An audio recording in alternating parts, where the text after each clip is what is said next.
Let's get the power on. You need to get at least the bottom 4 plugs on.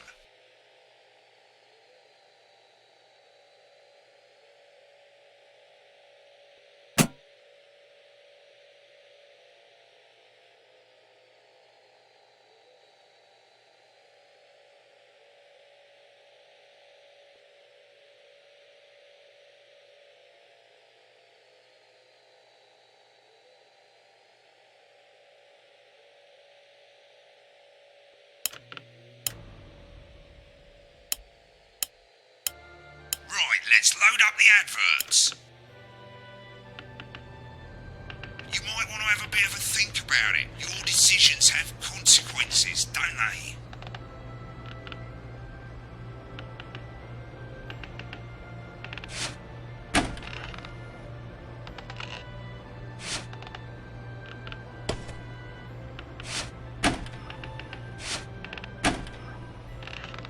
You can see they finally got the old headline system up and working again, and the vision mixer's already in headline mode because headlines always come at the start. It's really simple, mate.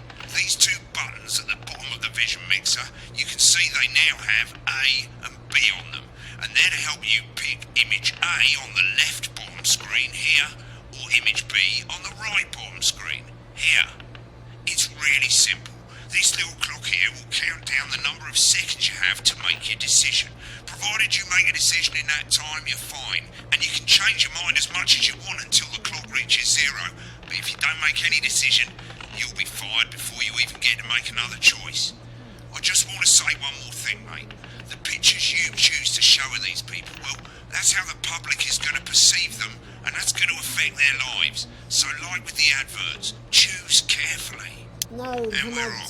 Good luck, mate. If I get time, I'll call you back in the next break. Yeah, I'm coming, darling. One of those. My friend Janet says theirs gets really hot. Is this Janet who thinks dogs have their own secret language? Yeah, the one that mistrusts the moon. 10 seconds, everybody. Not the best source of consumer advice, then. Don't blame me when it explodes. Going in 5, 4, 3. Time to go over to Jeremy Donaldson for tonight's national. Good evening, I'm Jeremy Donaldson. Our main headlines tonight. Destination unknown. At the end of Advance's first full week in office, we ask exactly who's leading this charge. Tonight, I'll be discussing what the new future might hold with a leading economist and radical freethinker. With the country's wealth creators in a state of panic and unfavourable rumblings already heard from overseas, I'll be asking my guests whether Advance can deliver on even a fraction of their manifesto promises. Out with the old, Remington's Fist have appointed Sophia Remington as their new CEO. The following photo, taken from our archive, gives us a sense of this influential young firebrand who, at the tender age of 23, becomes the youngest female CEO in history. Sophia Remington has always impressed. She was top of her class at university and graduated with the highest honours, immediately being asked back to lecture. The markets have responded favourably to Sophia's appointment, with stocks rising 30 points in light of the announcement. In her first press conference this afternoon, Sophia announced a children's toy named Mr. Snugglehearts. Sophia promises it'll be all the rage this Christmas, but concerns have been raised about the product's safety. Making a splash. Intrepid scientist Dr. David Wong and marine biologist Ingrid Swarsborg-Horgensford have today set off to explore Dante's Taint. The recently discovered cave system was previously thought unreachable, but thanks to a new breakthrough in underwater flower technology, the pair hope to successfully reach the imposing central cavern and the undiscovered plant species it contains. This is, of course, only the latest in a series of successful expeditions for this unlikely pairing. In a joint statement about the dangers their team might face, the pair stated, "We will face the plentiful challenges together like we always have." Playing the field, rumours abound as sporting legend Johnny Hamsleeves is snapped leaving Bush, one of the capital's hottest clubs. The footballer was caught while out celebrating being named Sports Personality of the Year last week, as reported by this very programme. Johnny is seen here with socialite and performance artiste Tiffany Lamore, whose recent show, Snatched Inside My Snatch, has kept her firmly in the public eye. Could romance be on the cards for these two budding A-listers? And Reaver's bodily charm. With Advance promising a radical new position on crime, how afraid should we actually be? I'll be going live around the country to talk with people who've seen the criminal justice system from every perspective. With more and more people saying they're scared to walk the streets alone at night, could this be exactly the right time for Advance's new approach? All that and mega more with a group of young actors already experiencing the positive side of the new Assets and Wealth Act firsthand. They'll be talking and performing later. That's all coming up on tonight's National Nightly News.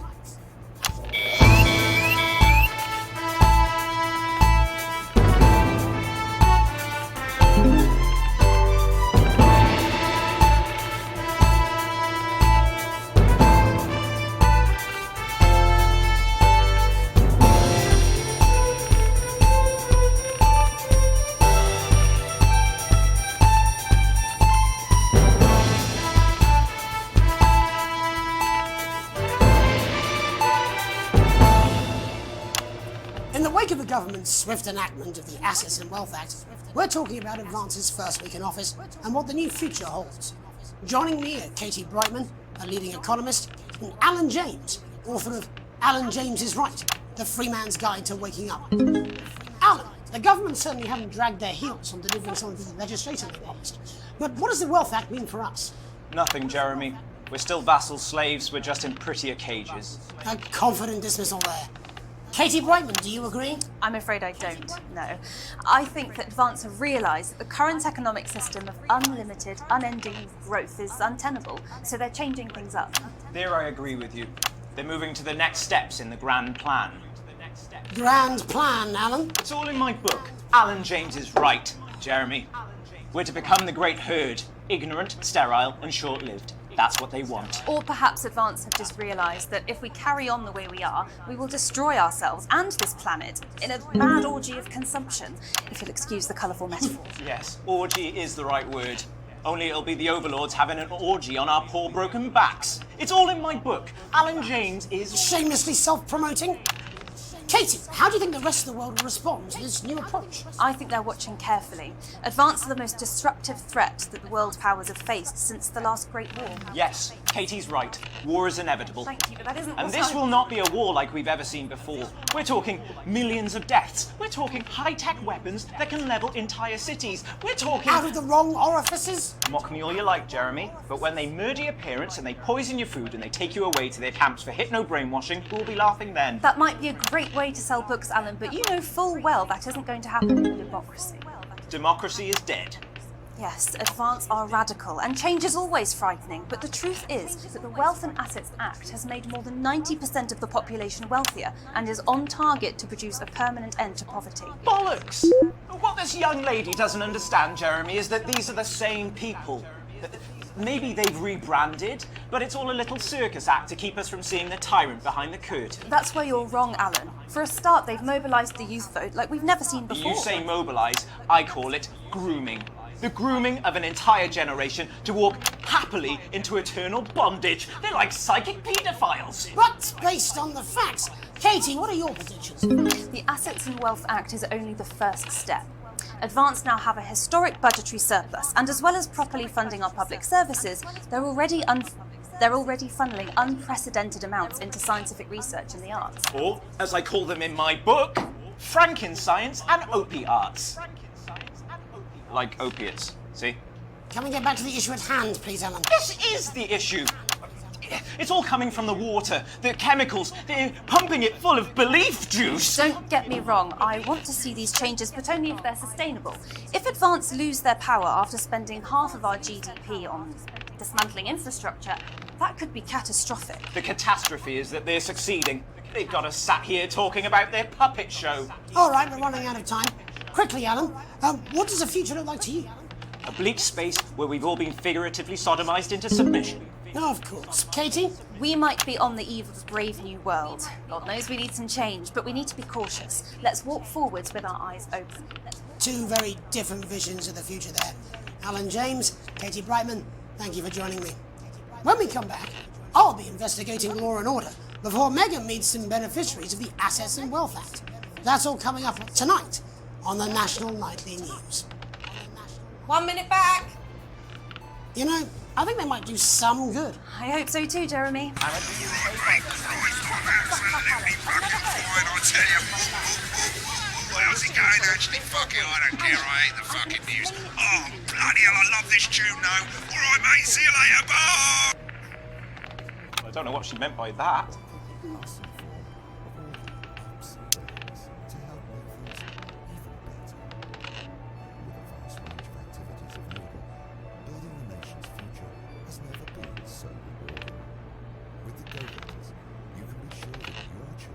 I'm just saying I do what I can. Bullshit, you will. She's good. You know she is. I've said a bit of wording, that's all I can do. 10 seconds, everybody. Little JD scared of the big bad culture with water. If that sticks, I'll In destroy you. 5, 4, 3. Welcome back. In our second segment, we're going to be taking a deep dive into the state of law and order in our country. Advance have already tasked what they are calling a solutions team to move this serious social problem to the top of the list. Tonight, we go behind the headlines to meet the people who live with the criminal justice system every day of their lives. First up, we have Gregory Judge, a lawyer who sees the problems close up on the front line. Can you hear me, Gregory? Yes, I've got you, Jeremy. Thanks for having me. What's it like on the front line of the hard face of the cold hand of justice? Well, as you can imagine, Jeremy, we are massively understaffed in this country. We're working every hour we can just to try and cope with the caseloads on our desks. Which must affect the quality of support you can offer. Well, we can barely keep up with demand, Jeremy. There just simply isn't enough being done at a systemic level to relieve the problem. Greg? We need more support from ministers. We need change at a structural level, I'm Jeremy. leaving, Greg. Not a good time, darling. It never is it? I'll be at my mother's. Just hang on. The problem isn't a local one, Jeremy. It's nationwide. Just give me 5 minutes. I'm talking to Jeremy Donaldson. Oh, have you mentioned your affairs? No.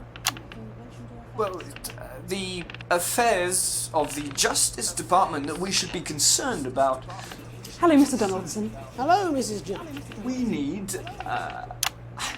We need legislation to relieve the pressure on our public Sorry servants. to interrupt the news, Mr. Donaldson. Can I have a moment to tell my husband I'm leaving him? Yes, I totally understand. Quite the picture of a burdened legal sector there. Gregory Judge, thank you for joining us. Next, I'm joined by Police Chief Constable Bob Peel, a man with a very different perspective on our nation's crime. Do you think there's a problem with the system, Bob? I'm sure we all do, Jeremy. I'm sure we all long for a return to the days when you could safely walk the streets of your community at night, looking in through windows and generally enjoying your neighbours without the risk of being terrorised by some thug with a knife. Or kosh. So you feel the streets simply aren't safe anymore? Where have we gone wrong, Bob? Well, that's not a simple question, Jeremy, but I think it all comes down to moral decay. We've diluted our culture and lost touch with what it means to be a citizen of this once great country. Also, as the vicar noted in Sunday's sermon, we probably shouldn't have banned hanging. And to what do you attribute this moral decay? Foreigners, gays and gypsies mainly. It's all in the Bible. Look, Leviticus clearly states that... Oh, bugger, hang on a moment. Jeremy, your bloody gimp's escaped. Delia, could you give me a little help, please, dear? As I was saying, Jesus didn't like immigrants much, did he? And just to be clear, you think it's the immigrants who are responsible for the moral decay? Absolutely, Jeremy. Back in your box, Clive. Back in your box. Delia, I really could use a little help with this. I'm sorry, darling. I was spaying the badgers. Yes, I'm talking to Jeremy Donaldson. Clive, can you put him back in his box? Clive, you know it's Wednesday. You've got back in your yin space. And whose responsibility is it to make a change, Bob? Well, it is certainly not the responsibility of the decent, good, white people of Darling, this... where's the padlock? Oh, hold on just a moment. Oh, Clive, this simply won't do. Naughty boy. Clive, I am not having this again.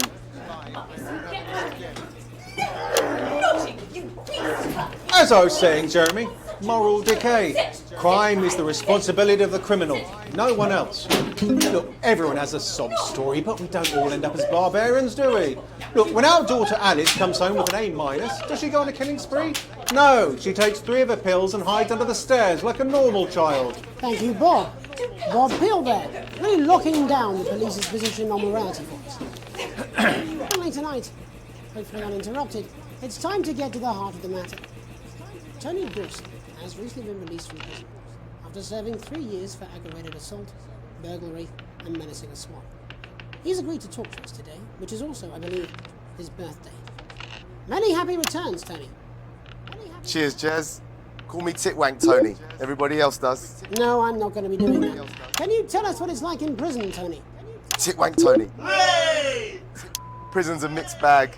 Structure's quite nice, but it's a constant battle against institutionalisation, as you can imagine. And obviously, titwanks are quite hard to come by. I'm picking up that you're not alone there, Tony. Titwank Tony. Yeah, sorry, my friends are throwing me a surprise party. Good bunch of lads. Okay, well, we're trying to let you get back to that party as soon as possible. First, let me ask you this.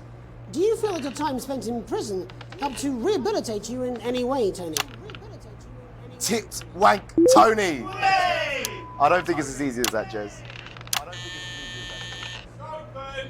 Yeah, I think asking that is an oversimplification. It sounds like it's getting quite busy there, Tony, but let's try and soldier on. Since leaving custody, have you been able to find a new job? Yeah, all the boys are here. It's Big Chris, Little Chris, and Vampire Chris.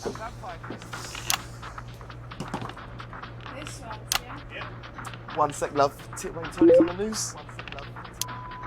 Rehabilitation's difficult with the current system, Jez. It's just not set up for it, you know? It's inherently unjust. So, do you feel tempted to... I'm sorry, who's this now? You are joking. Chrissy Free Bollocks has only got Mr. Fancy, oh. What now, fellas? I'm on the news. It seems like we've caught you at a bad time. I can't really hear you, mate. It's getting a bit busy here. Yes, we seem to be losing the signal here, Tony. Fucking way, las bolitas! Well, we're just trying to get that signal back. I think we... Yes? Tony? Tony, I mean, we're literally away for 2 seconds. How has this happened, Tony? Can you hear me? Well, we seem to have lost our train of thought there, Rupert. Hopefully you, the viewer at home, have managed to glean a broader understanding of the serious and complex issues around law and order. After the break, Megan will be live with some lucky young thespians. Don't go away. We'll be back after these messages. 1 minute back, everybody. Well, Mate, I ain't got long and I'm quite drunk. It's been a great night. In this next section, there's a bit of music. If you edit in time with the music, you can see the result on the vision mixer, and the public will love that. Don't worry if you don't, though. You won't get punished for it or nothing. Just try and stay in the groove. Also, one last tip. When the music starts, turn down the broadcast volume. Right, enjoy the music bit. God, I love music. God, I'm so pissed. I think I might go and throw up in a bit. Come on, it's welcome back. How hard can it be? This is on you. 10 seconds, everybody. We're going to open on Megan. Camera 2. Going in 5, 4, 3. Welcome, Black. I'm Megan Wolf, and on tonight's Culture Spot, I'll be chatting with one of the first beneficiaries of the Assets and Wealth Act, a team of inspiring young people from Scritchford Sixth Form College, who today received a grant from Advance to take their play, Hey, Friendship, on a tour of local secondary schools. Welcome to you all. Well, let's start with you two, Harriet and Charlotte Winstanley-Hamilton. Girls, you must be thrilled. We are, Megan. We're overwhelmed, to be honest. And I believe you two are sisters, is that right? Yes, Charlotte's my oldest. I'm the older, more popular one. I'm joking. Harriet and Trey were really the ones who came up with the whole idea. So, Harry and I were shooting the breeze in the cafeteria, and I said, hey, let's actually do something. So I went to look for a drama teacher. But she'd been laid off due to budget cuts. Fortunately, I directed a pantomime when I was at university, so I knew the ropes, as it were. Oh, right, yes, but you're the maths teacher, aren't you? Yes, that's me, Jeff Algebra, maths teacher. Maths is really important. Oh, thanks, Steve. Maths is really important. Yeah, thanks, Steve. As is theatre. It's one of the oldest art forms in history. Aristotle I believed just think that when we travel around all these problem schools and the poor kids see us, they say, hey, I really want to be like those attractive kids. And that's a very beautiful and powerful thing. We touch our audiences and they touch us right back. I suppose with a surname like Algebra, there was really only one choice of career for me. My wife, Angela, and I We often laugh about it. Angela algebra. Yes. We just want to bring a bit of song and joy into people's lives. And teach people about the difficult issues. The issues in the play are what really matter. And I think you're going to be showing us an extract from this play, aren't you? That's right. To put into context, I play a young first year who's having some troubles at school. Her character doesn't actually have a name, yeah, because in a way she's like all of us. It's like a metaphor. Maybe she's you at home, or like maybe she's you, Megan. Maths is really important. Yeah, thanks, Steve. Put it in, coach. Yes, thanks, Steve. Right, well, I'm going to have a little chat with your teacher while you run off and get ready. I can't wait to see it. That's it, that way. So, Jeff, when did you first hear about grants? 2 days ago. A letter from Advance arrived at the school. Now, the headmaster thought it was all a prank, but his secretary retrieved it from his bin and brought it to me. Wow, how did you react? I also threw it in the bin. But then, Harriet and Trey rescued it, and they rang the number at the bottom of the page, and next thing you know, we're on tour. Wow. Well, I think we can all guess which way you'll be voting from now on. Do you know what? It's funny, because Angela and I don't usually vote. We're not very political. I'm a mathematician, of course, and she's a paraplegic, mainly. But we did used to watch that Peter Clements DIY show back in the day, and so we thought, why not? Let's have a go with this whole democracy thing. Okay. And here we bally well are. Good stuff. Fucking brilliant! So, let's have a look at a short section of Hey, Friendship.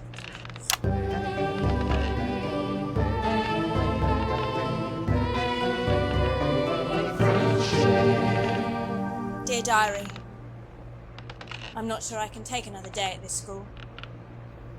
Another day of tears. Another day of fears. But still I walk the corridors alone. Dreading what might be around every corner. What's around the corner? What's around the corner? What's around the corner? Oh, hi Gary. Oh heavens no! It's Gary the Fist! Gary the Fist! Going somewhere, little first year? Great! I've been looking for some poor victim to bully all morning. But will this make me feel better about my violent father? Violent father. Excuse me, I'm late for maths. It's my favourite subject. And so important. Maths is for losers.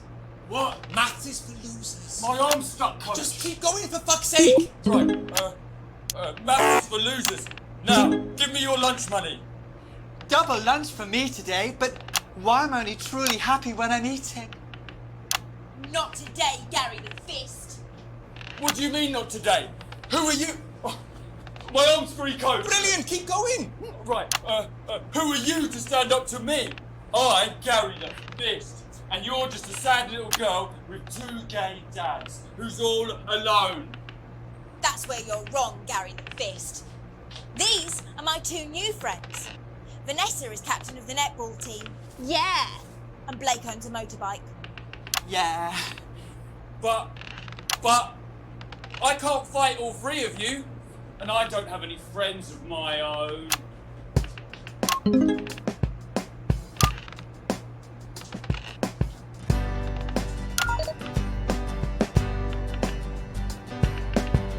Take a look at me. Take a little look at my face.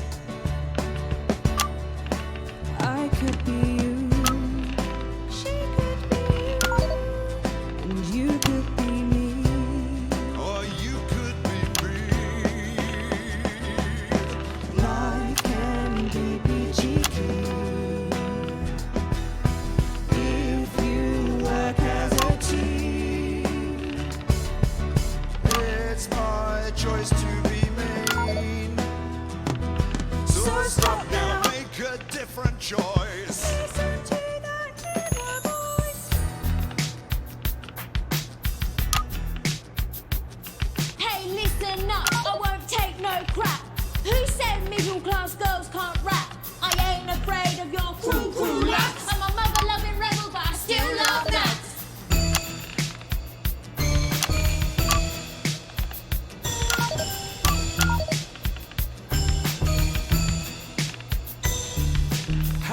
kids, I'm Gary the Fist. People think that folks like me probably shouldn't exist, but that's just prejudice, and I'd do better if you knew the way that I became Gary the Fist.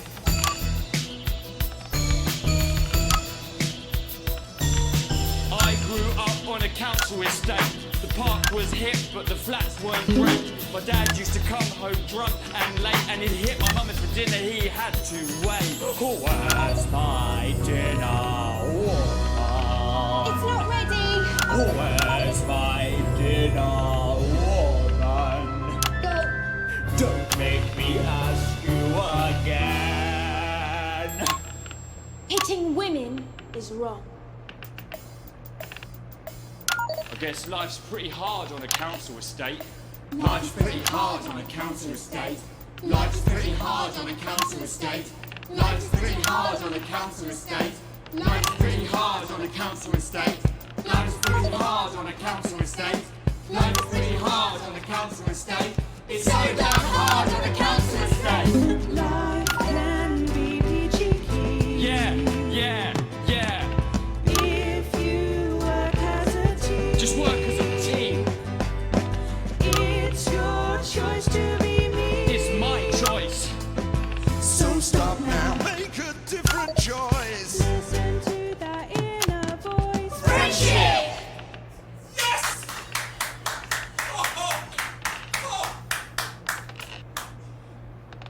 Well, thankfully that's all we have time for tonight on the National Nightly News. Join us tomorrow night for all the headlines from across the country. My name's Jeremy Donaldson. Have a peaceful night. And we're out. What the literal fuck was that? I believe that was art. I believe I've got a 14-inch cock, but it doesn't make it so. I have a similar belief about an adequate paycheck.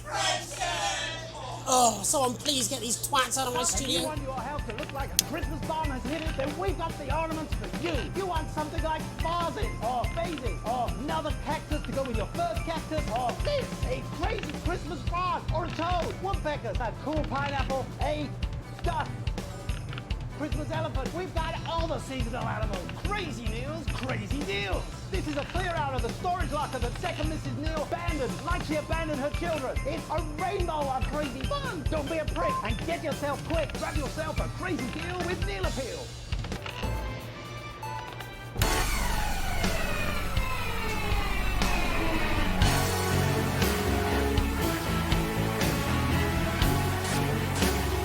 Hello, mate. I see they've got the store back. That's great. I love fucking shopping. Sorry. Bit of a big night, to be honest. Anyway, over here, that's how much money you've got. You'll get more money the better the podcast you do.